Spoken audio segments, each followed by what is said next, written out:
Thank you, Chairman, for your leadership and for getting us together today to hear about the challenges that small businesses face regarding our tax code and the uncertainty in it. I want to thank our witnesses for being here today.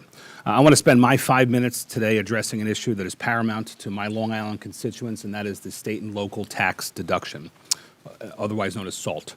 Long Island is already one of the most expensive places in the country to live due to incredibly high state and local taxes. Specifically, New York State has the dubious distinction of having the highest effective income, sales, and property tax rates in the country. It's not even close how bad we are in our state.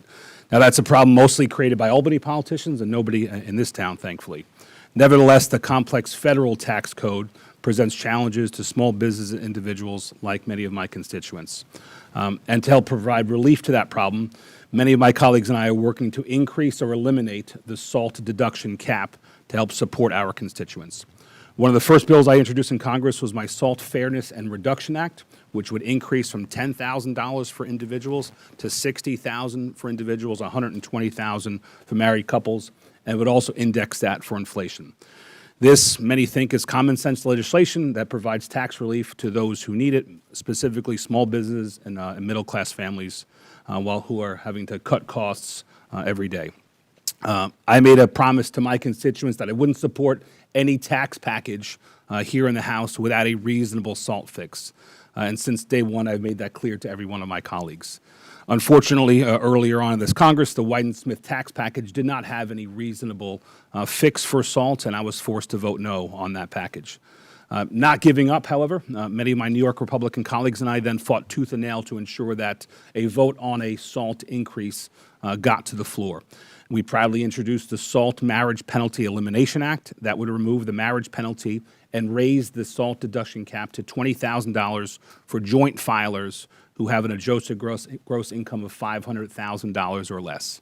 Sadly, this dysfunctional town, every single House Democrat who previously said they were very much in favor of an increase in the SALT deduction, and specifically 14 New York House Democrats voted against that and blocked that bill from even coming to the floor. It was pro-family, pro-worker, pro-American legislation, and the dysfunction of this town, the partisanship of this town, prevented that from moving forward. This leads me to my first question, Mr. Hedlund. I see you're from Purdue. Sorry about the game the other night. A vast majority, you guys finished second in the world. That's very good. A lot better than last year. Yes, sir. A vast majority, I understand, of small businesses are pass-through entities, meaning income is reported on from the business owner on their individual taxes and is taxed under the individual income tax. Is that correct? That is correct. This means the limitation in the personal income tax code, like the SALT cap, directly negatively impacts the business. Is that correct? They are affected by that provision. And it's a negative impact. They get to deduct less. They get to deduct less. Which means they have to pay more. Sure. And does anybody want to pay more? No one I've encountered. Okay. We agree on that. Would you agree, moving on, would you agree that a double tax, where the federal government and then later on the state and local governments tax the same income, that a double tax is unfair?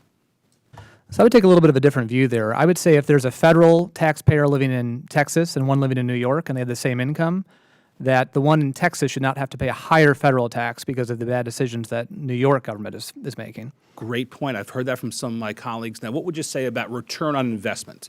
If you're going to analyze, in your words, that a Texas taxpayer, God bless Texas, shouldn't have to subsidize the largesse of Albany politicians. I generally agree with that concept.